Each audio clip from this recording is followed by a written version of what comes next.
This is the last week, I promise, for this go-around of the 4 agreements, which I do every 3 or 4 years. And what's interesting about this series, the book, the 4 agreements, and these 4 apparently simple agreements, is that the more you look at it, the more interesting they become. And the more you can peel back the onion and realize that it can mean something at one level and another level and another level. The idea of these agreements is that as children and as members of a productive society, we need to have some order placed in our lives. And sometimes that order becomes a little oppressive. And so what starts out as making sense can sometimes end up being a dictum, being a dogma, being this is the way things have to be. And some of the things that we have grown up thinking that this is the way things have to be is not necessarily serving us today. But they are things that come up generationally from our parents, through their parents' parents, and for thousands of years of humanity. And with every generation, I'm sure, because I know I felt it, it's like, well, my generation gets it better than my parents' generation did. And I'm sure my parents' generation thought that about their parents, and so on and so on. And I'm very hopeful that that will continue. But it took me a while to realize that this isn't it, that we're continuing to evolve and continuing to expand and continuing to amend the agreements that we've been told are the way things should be. And in his book, The 4 Agreements by Don Miguel Ruiz, we are encouraged to think of the idea of breaking some of the agreements that have kind of kept us smaller than we'd like to be and that we naturally are. And so the 4 agreements are: be impeccable with your word, as in don't do anything where you use your ability to create to do something that goes against you. It is more than just words. Your word is your ability to create. And so the very first agreement, which we spent 2 weeks on, a little bit last week and a full week prior to that, is about don't do anything that goes against yourself. That means meaning what you say, saying what you mean, but it's bigger than that. It's watch what you're creating. Don't make yourself small. Then the second agreement is don't take anything personally. And for me, this one in some ways feels more of a challenge, because the idea of not taking something personally is really, really hard when somebody's in your face telling you what they think of you, or telling you what they think you can or cannot do. And the invitation there is to don't bite the hook, as Pema Chodron puts it. Don't bite the hook. Don't engage in somebody else's power or somebody else's opinion, because you have an opinion of your own and it's as valid. And frankly, for yourself, it is more valid. So don't believe everything you hear. And today I want to spend some time on the third agreement. More time on the third agreement, which is don't make assumptions. Now, I spent an entire week talking about not making assumptions already, but through discussions that happen after, at Wisdom Wednesday discussion groups, and then through life experiences, I started to realize that this assumptions thing happens all the time. And it can create hell for us right here. And so I want to talk a little bit about this. And if you recall from when I did it the first time, I created a framework for us to look at. And I used NCI and S. NCI, S, and A, because I figure we should be detectives in this. We should be researchers when we're looking at some of this. And so the framework that I suggested was N, to notice. Notice when we're avoiding something, or notice, and this is one that Walt is familiar with, is don't arrive before you get there. Notice when you're jumping to a conclusion that is 5 steps in the future, but you haven't even left home yet. So the first is notice. And how can you tell when you're noticing? When that's happening, when you've started to make those jumps and leaps of deduction, you start to feel agitated. You start to feel discomfort or anxious, or you start planning what you're going to say when they say, and none of it's happened yet. So, notice. And then we moved to C. And C was have the courage to ask for clarity. And now I'm going to add to that C with another one, which is notice the consequences. So that idea of this is making my life miserable and it hasn't happened yet. I've arrived, but there's no need for it. And then be willing to have the courage to look at what's happening, to ask for clarity if it's with another person, to ask for inner clarity when it's you creating that misery for yourself.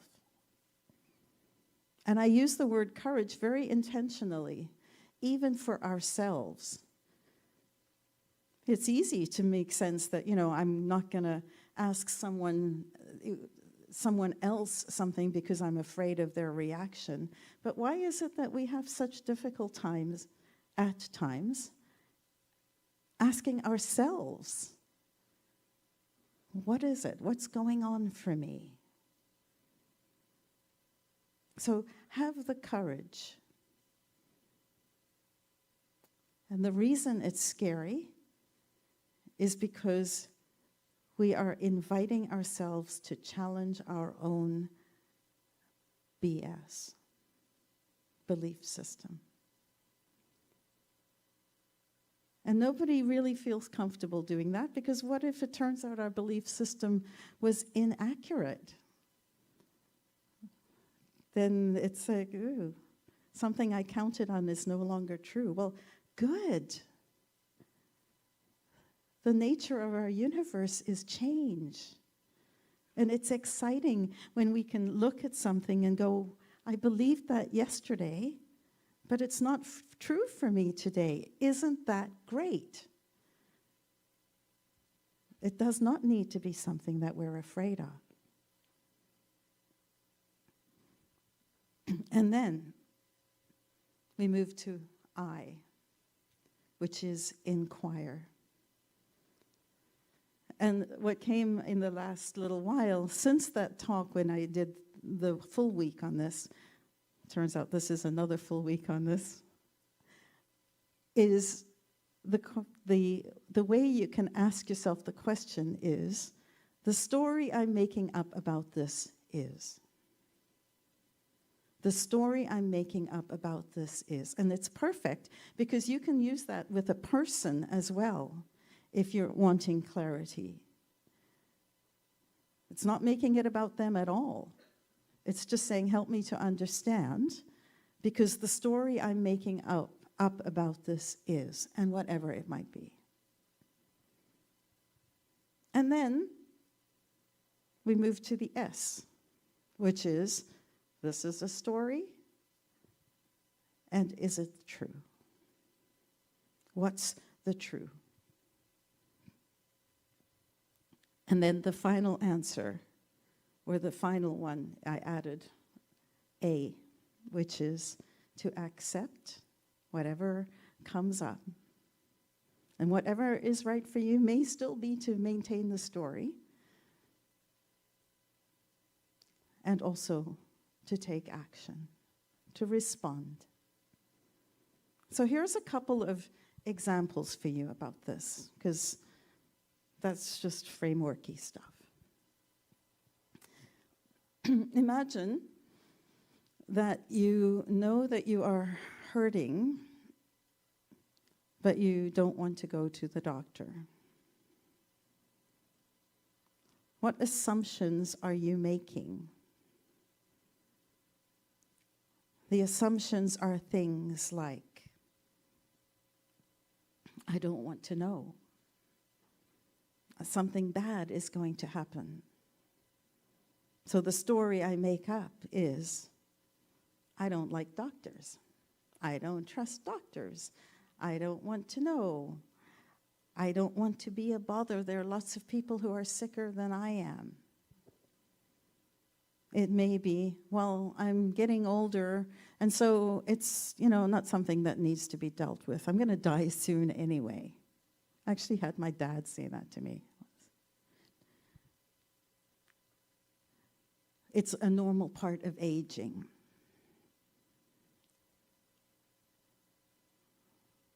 It'll get better. This is not serious. If I don't look at it, it'll go away. Or one which gets used way too much is, if I give it energy, then it's going to make it bigger. And so if I pretend it's not there, that's better. Well, that may be true, but that's a story as well. What's the truth? Well, the truth is that I'm living in misery because I'm all thinking about all of these things and I'm uncertain. So the truth is, a little bit of knowledge about what's going on will actually equip me better than the anxiety I'm feeling now. And the truth is that not many people have ever said, gee, I wish I'd waited longer before I got my diagnosis and got treatment.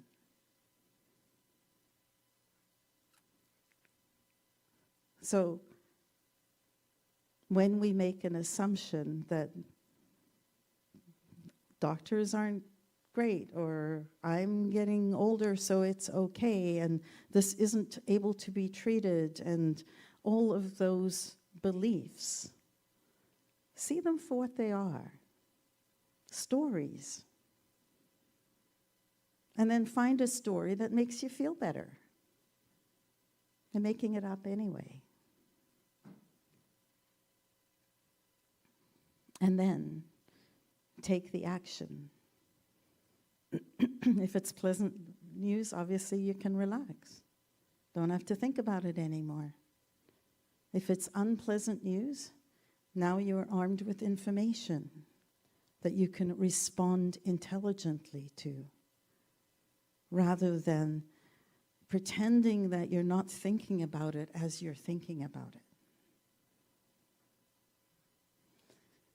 Let's move to another example, another assumption that we make, and it's dotted line to this previous one that I said, and that is that I brought this on, whatever it might be, my job loss, the breakdown of my relationship, the fight I had with my brother, the car accident, the health issue, the whatever.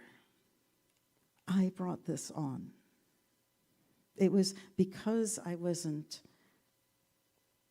and here goes the stories.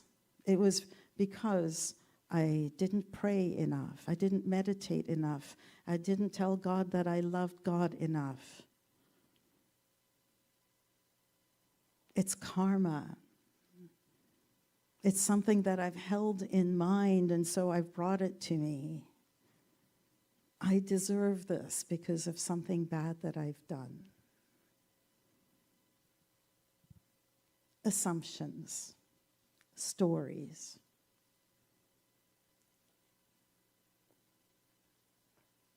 What if the truth is that life happens? What if the truth is, yes, you have power, but thankfully you're not the only thing that has power? That you're living in a field of energy that interrelates. And so, yes, you can take a certain amount of responsibility for the stuff that happens in your life, but no, you're not in isolation. You're working in a field of energy, living in a field of energy where other people are also energetic beings, and there is invisible energy that also impacts us in various ways. So we're part of it, but we're not all of it. And we don't need to take on such horrible burdens as, I deserve this, I must have done something wrong. Maybe you just have a heartbeat. Maybe you're just part of the human experience, which includes the good stuff and the not so fun stuff. Maybe you could remember that what we say here at Unity is there is no spot that God is not. There is no spot where energy is absent. So there's no God and the devil, no place that's really good or bad. It just is. And if you find that anyone ever challenges you about this, including yourself, about the idea that you are responsible for everything that happens to you, well, if that was frickin' true, then wouldn't you have changed it?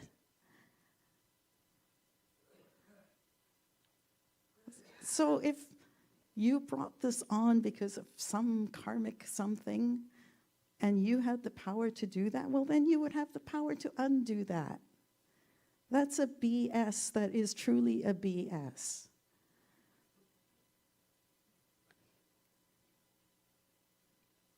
So accept.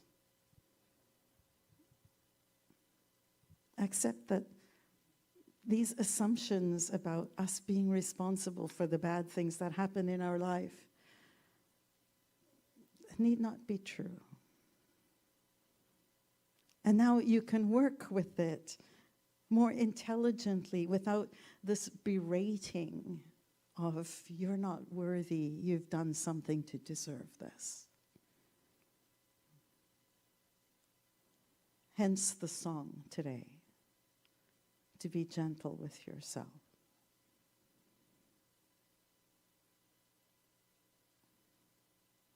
And if you must assume And it's not a question of if, it's a question of when. Then why not choose a story that has a good intention? There's a story that's told about 3 frogs. And they're hopping along one night, and they land in this ditch, and it's really, really deep. And one frog manages to get out. And he yells down at the other 2 frogs that are down in this ditch, and he's like, hop, hop, get out, get out. And one, I'm going to get it wrong, he says, give up. That's right. I screwed up the story. Geez, now I'm like my mom. She's so good at giving the punchline at the end, before the end is up.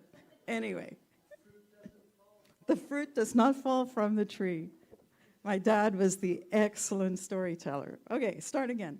3 frogs are jumping along one night, and 2 of them land into this deep ditch. And the guy who didn't land looks down and he says, it's too far. Give up. That's what it is. He says, give up. And these little guys are jumping like crazy, and the frog who's on the top says, it's never going to work, just give up. And one of the frogs dies. He croaks, if you will. And the other one keeps trying to jump. And eventually, he makes it out. And the frog who was at the top saying, give up, is like, wow, what happened? And he said, oh, now I can hear you. Did you forget? I'm hard of hearing. So when you were doing this, I thought you were saying, jump, try harder. And I listened. And the moral of the story is assume a good intention. There's lots of morals I guess we could make from that. But for today, make an assumption that is positive, that's going to give you life, that's not going to cause you to croak. You're making it up anyway.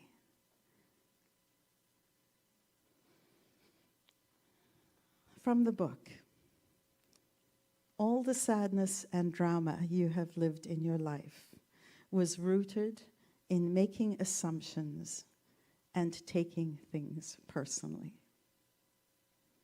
All of the sadness and drama you have lived is rooted in making assumptions and taking things personally, taking things on.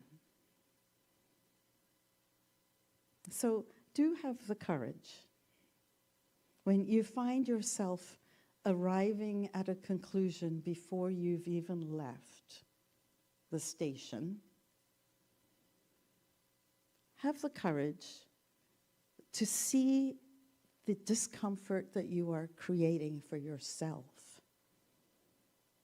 Have the courage to look at the consequences on you. And then ask the question, what's the story I'm making up here? And choose a story that is closer to making you feel better if you can't find a true answer.